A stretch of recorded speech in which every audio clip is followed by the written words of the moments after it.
하나님의 말씀입니다. 사도행전 7장 2절로 4절.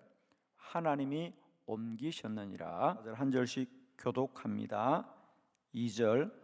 스데반이 이르되 여러분 부영들이여 들으소서. 우리 조상 아브라함이 하란에 있기 전 메소포타미아에 있을 때 영광의 하나님이 그에게 보여 이르시되 내 고향과 친척을 떠나 내가 내게 보일 땅으로 가라 하시니, 아브라함이 갈대아 사람의 땅을 떠나 화란에 거하다가 그의 아버지가 죽음에 하나님이 그를 거기서 너희 지금 사는 이 땅으로 옮기셨느니라. 아멘. 아멘. 자, 오늘은 하나님이 옮기셨느니라 라는 제목으로 말씀을 나누겠습니다.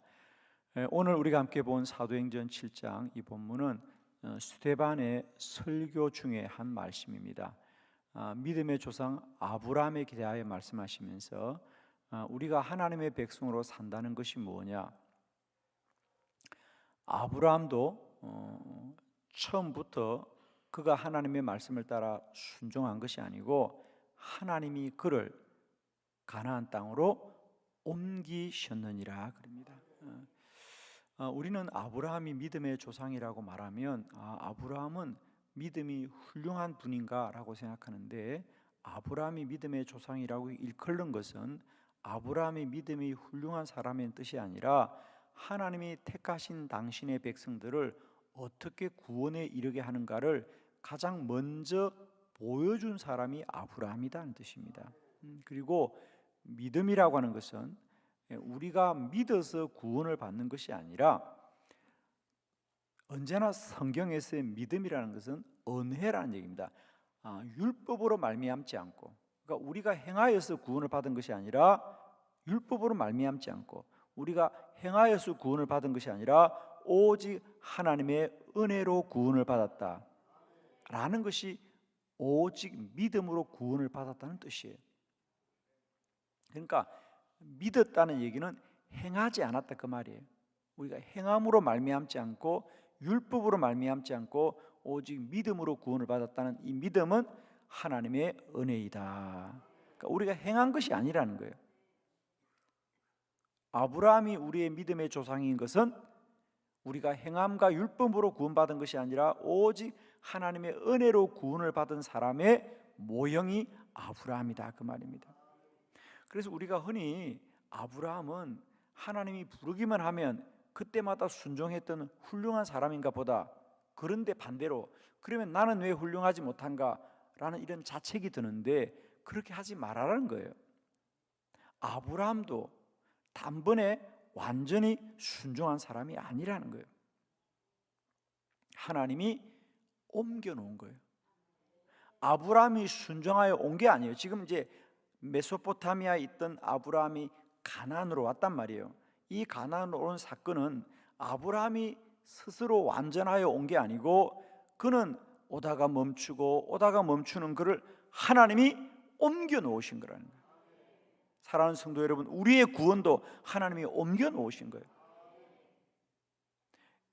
에베소서 2장 1절에 보면 그는, 예수님은 허물과 죄로 죽었던 너희를 살리셨느니라. 우리의 부활은, 우리의 구원은 우리가 변화된 게 아니에요 여러분. 우리가 달라진 게 아니고 허물과 죄로 죽었던 우리를 하나님이 살려준 것, 하나님이 하신 겁니다. 우리가 이 아브라함을 통하여 분명히 깨달아야 될 것, 그것은 우리의 자책이 아니라 믿음의 용기를 가져야 된다는 거예요. 우리의 구원은 하나님이 하셨고 천국 가는 그날까지 하나님이 이루실 것입니다. 하나님이 옮겨 놓았다는 거예요. 그러니까 하나님이 들어서 옮겨 놓은 거지 아브라함이 온 게 아니라는 거예요, 여러분. 그러므로 우리가 믿음의 길을 갈 때마다 우리의 연약함과 우리의 부족함으로 인하여 넘어지고 넘어질 때가 있을 겁니다.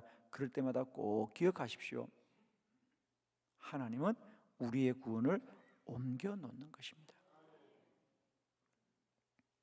그 하나님을 소망하시고요, 날마다 믿음으로 나아가시라는 거예요. 믿음으로 나아간다는 것은 하나님의 은혜를 의지하고 나아갑니다. 우리는 한이 없이 연약하고 또 부족하지만 하나님은 택한 우리들을 마침내 주의 나라에 이르게 하실 것이다. 자, 오늘 저는 성경에서 하나님이 어떻게 아브라함을 옮겨 놓으셨는지 함께 보면서 아브라함을 알자고 하는 것이 아닙니다. 아브라함을 옮겨 놓은 하나님이 오늘도 저와 여러분을 옮기고 계시다는 사실을 꼭 기억하시고, 제발 나는 못합니다, 나는 믿음이 없습니다 말하지 마세요. 여러분이 믿음 없는 거 말 안 해도 다 알아요. 여러분, 하나님이 더 잘 아세요. 오늘도 부족하고 연약한 자신을 자책하지 마시고, 오늘도 우리를 택하여 구원하신 주님을 찬양하시고요, 주를 소망하고 주만 바라보며 달려가는 믿음의 복된 하루가 되기를 축원합니다. 자, 하나님이 어떻게 아브라함을 옮겨 놓는가? 우리는 흔히 아브라함이 하나님이 부르기만 하면 바로바로 순종했다고 그러는데, 실상 성경을 보면 하나님은 불순종 투성이에요. 여러분, 불순종 투성이. 따져볼게요 한번. 자, 첫 번째, 하란에 머물렀다 그랬죠. 자, 창세기 11장 31절 먼저 합독합니다. 시작. 데라가 그 아들 아브람과 하란의 아들인 그의 손자 롯과 그의 어머니 아브람의 아내 사레를 데리고 갈대아인의 우르를 떠나 가나안 땅으로 가고자 하더니 하란에 이르러 거기 거류하였으며. 아멘. 아멘. 우리가 아브라함을 오해하는 건 아브라함을 창세기 12장 1절부터 안다는 거예요. 창세기 11장 1절을 보면 아브라함은 하나님의 부르심을 받아 본토와 아비와 친척과 집을 떠나 순종했다 그러는데, 거기서부터 순종한 게 아니에요. 여러분, 오늘 본문에 보면 이미 그 전에 이 하란까지도 그가 머물고 있다는 얘기를 하는 거거든요. 자, 보실까요? 거기 보면 아브라함의 아내 사레를 데리고 갈대아인의 우르를 떠난 겁니다. 그러니까 아브라함은 갈대아 우르에서 떠났다는 건 알죠. 근데 갈대아 우르에 떠나서 곧장 가나안으로 간 게 아니에요. 갈대아 우르를 떠나 가나안 땅으로 가고자 하더니 하란에 이르러 거기에 머물고 있었다는 거예요. 아직 하란은 가나안 땅이 아니에요. 가나안과 메소포타미아의 경계에 있는 게 하란이에요. 그러니까 창세기 12장에 그가 드디어 떠났다는 것은 갈대아 우르에서 떠난 게 아니라 이 하란에서 떠난 거예요. 자, 여러분, 우리 창세기 12장 1절 한번 이어서 볼까요? 창세기 12장 1절 다 같이 시작. 여호와께서 아브람에게 이르시되 너는 너의 고향과 친척과 아버지의 집을 떠나 내가 내게 보여줄 땅으로 가라. 아멘. 여기서 아브라함이 부름을 받은 것은 갈대아 우르가 아니에요. 우리는 자꾸만 오해하는 게 창세기 12장에서 아브라함이 부름을 받았다고 말하는데, 아브라함은 이미 그 전에 부름을 받았어요. 그리고 하나님의 말씀을 따라가다가 또 주저앉고 또 따라가다 주저앉고, 그러다가 마침내 하란에서 어떤 일이 벌어집니까? 아버지가 죽습니다. 그는 그게 주저앉고 있었어요. 그런데 하나님이 다시 나타나셔서 여호와께서 아브라함에게 이르시되 너는 너의 고향과 친척 아버지 집을 떠나 내가 보여주는 땅으로 가라면. 우리는 늘 오해하는 게 뭐냐면, 하나님이 창세기 12장에서 아브라함을 불렀다고 생각하는데 아브라함은 이미 그 전에 부름을 받았습니다. 그리고 가다가 하란에 지금 주저앉은 거죠. 그런 아브라함을 하나님이 포기하지 않으시고 오늘도 말씀하시고 말씀하시고 말씀하시고, 하나님은 마침내 그를 옮겨 놓습니다. 여러분, 그러니까 여러분, 제발 하나님이 쏙 썩이지 말고 빨리 순종해요. 그냥 어차피 가게 돼 있어요. 그냥 제발 어차피 간다니까. 그러니까 한 대 맞고 갈 거냐 10대 맞고 갈 거냐 그 차이에요. 여러분, 아시겠어요? 저는 늘 목회하면서 하나님이 그런 마음을 주셔요. 하나님이 하실 것이다. 반드시 하실 것이다. 예를 들면 이제 2025년은 우리 한빛 교회에서 이제 50일 기도 학교를 이제 우리가 10년 하는 거 아닙니까? 아직도 우리가 참 많이 부족하지만 저는 늘 믿습니다. 하나님이 반드시 이루실 것이다. 하나님이 반드시 이루실 것이다. 우리는 자꾸 주저앉죠. 우리의 믿음도 마찬가지예요. 우리는 자꾸 주저앉지 나아가지가 않아요. 그러나 또 하나님은 또 말씀하시고 또 말씀하시고 또 말씀하셔서 옮겨 놓습니다. 저는 언제나 우리가 잘할 거라고 하는 걸 보지 않아요. 하나님이 하실 것이다. 저는 지금까지 목회를 하면서 성도들이 내 말을 잘 들을 거야 생각하지 않았어요. 하나님이 하신다. 하나님이 하실 것이다. 자꾸 목회를 하다 보면 목회자가 왜 실망하느냐? 사람을 보면 실망합니다, 여러분. 그래서 다 포기해요, 사실은. 여러분 한 가지만 꼭 기억하세요. 저는 절대로 포기하지 않습니다. 사실은 저 정도 나이 목사들요, 뭘 하자는 목사가 별로 없습니다. 이제는 다 포기하고 그냥 그러시오 그러고 함께 지내죠. 저는 절대로 그러시오 아니에요. 하나님이 하실 것이다. 하나님이 하실 것이다. 2025년도 하나님이 옮기실 것입니다. 아멘. 여러분 기억하십시오. 우리는 언제나 꼭 기억해야 됩니다. 우리의 구원도 사람에게 속한 것이 아니에요. 나의 나된 것도 우리가 한 것이 아니고 오직 하나님의 은혜인 것처럼 앞으로 우리를 천국에 이르게 하실 분도 여호와 하나님이시지 우리가 가는 게 아닙니다. 오늘도 행하고 이루실 주님을 소망하시고 주만 바라보며 나가는 저와 여러분 되기를 축복합니다. 두 번째, 아브라함이 얼마나 머뭇거린지 보실랍니까? 그리고 또 애굽으로 내려가요. 자, 창세기 12장 10절 다 같이 시작. 그 땅에 기근이 들었으므로 아브라함이 애굽에 거류하려고 그리로 내려갔으니 이는 그 땅에 기근이 심하였음이라. 아멘. 아멘. 그래서 하나님이 옮겨서 드디어 가나안에 갑니다. 그럼 가나안의 틀을 잡고 잘 살아지요. 근데 그 땅에 가자 기근이 들자 또 아브라함은 이내 살 길을 찾습니다. 그래서 애굽으로 다시 내려갑니다. 다시 또 갑니다. 하나님이 물론 기뻐하지 않죠. 거기서 또 무슨 일을 합니까? 자기 아내 사례를 누이라고 속이고 살 길을 찾는 거 아닙니까? 그래서 바로가 아브라함의 말을 듣고 사라를 궁전으로 들였다가 하나님이 그 집안에 재앙을 내려가지고 아주 혼이 나지 않습니까? 여러분 결코 아브라함이라고 하나님의 말씀에 완전하고 언제나 순종하며 나간 건 아니라는 거예요. 틈만 있으면 곁길로 나가고 틈만 있으면 살 길을 찾지만 하나님이 포기하지 않는 거예요. 하나님이 포기하지 않는 거예요. 여러분 절대 기억하십시오. 하나님은 결코 포기하지 않습니다. 하나님은 결코 우리를 포기하지 않습니다. 그 사실만 기억하면 됩니다. 우리의 구원의 완성은 우리의 열심과 우리의 결단과 각오와 그런 것에 있는 게 아니에요. 택하신 하나님이 결코 포기하지 않습니다. 사람은 곁길로 갑니다, 여러분. 나 하나님이 포기하지 않는다. 아멘. 세 번째 말씀 볼까요? 엘리에셀을 상속자로 삼았습니다. 창세기 15장 2절입니다. 다 같이 시작.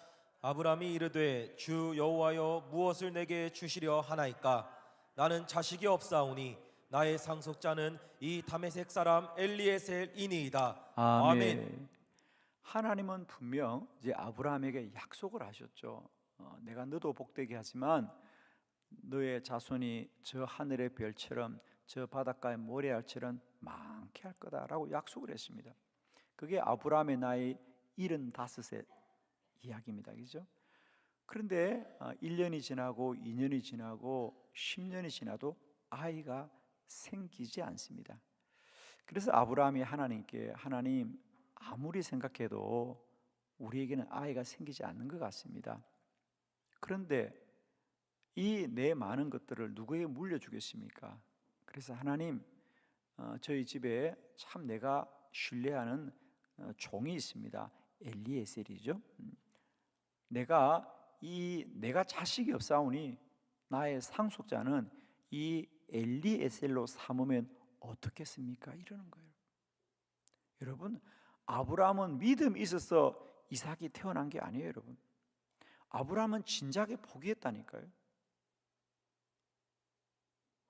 하나님, 어차피 아이가 안 생기니 내가 정신이 있을 때 이 엘리에셀을 상속자로 삼으면 어떻겠습니까? 그랬다니까요. 하나님이 아브라함을 야단야단 치십니다. 아니다, 반드시 너의 몸에서 너의 씨가 나오리라. 그래서 하나님께 혼이 난다고요. 그럼 하나님께 혼이 나면 정신을 차려야 돼요, 못 차려야 돼요? 차려야 되는데 못 차려요. 그래서 어떡하냐고요? 또 불순종하는 게 이스마엘이잖아요. 자, 네 번째 말씀 볼까요?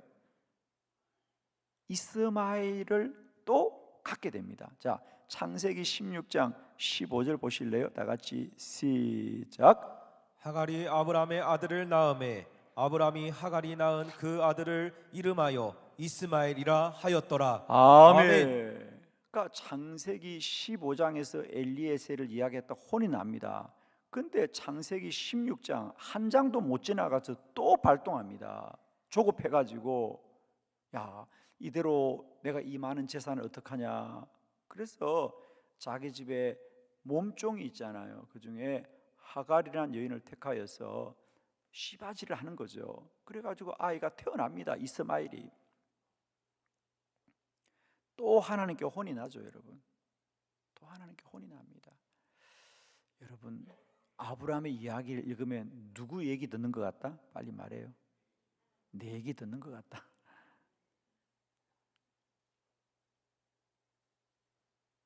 그런데 하나님이 아브라함을 옮기셨느니라. 그렇습니다. 사단은 언제나 우리에게 너는 자격이 없어, 너는 감이 안 돼. 늘 사단은 우리를 넘어뜨립니다. 나는 안 되는 사람이야. 나는 아브라함이 아니야. 나는 다윗이 아니야. 나는 바울이 아니야라고 말하지만 우리 성경의 모든 믿음의 사람들은 다 하나님이 옮겨놓은 사람이에요. 성경이 하고 싶은 얘기는 아브라함의 허물을 우리에게 알려주는 게 아니에요. 베드로 보십시오. 그렇게 훌륭한 사도도 예수님을 모른다고 3번씩 부인했던 부끄러운 과거가 있습니다. 성경이 왜 그런 얘기를 합니까? 베드로의 허물을 알려주려고요? 아니에요. 왜 바울이 예수님을 박해하고 핍박했던 얘기를 성경은 왜 기록합니까? 바울의 허물을 말해주려고요? 아닙니다, 여러분. 우리에게 용기를 주기 위한 거예요.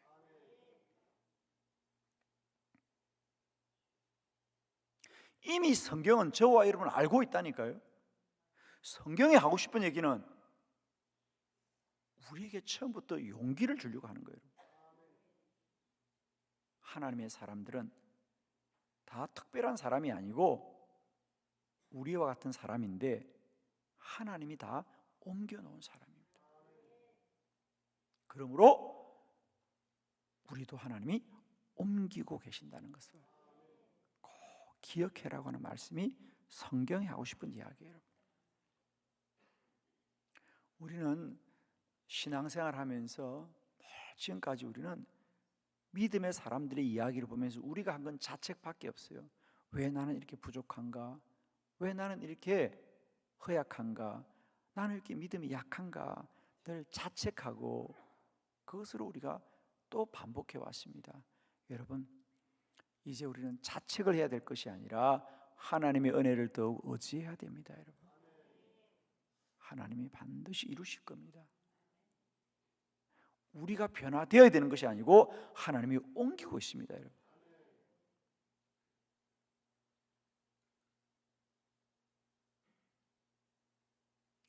사람은 아무도 스스로 오로하지지 않습니다. 여러분, 모든 믿음의 사람은 다 하나님이 옮겨 놓은 사람들이죠.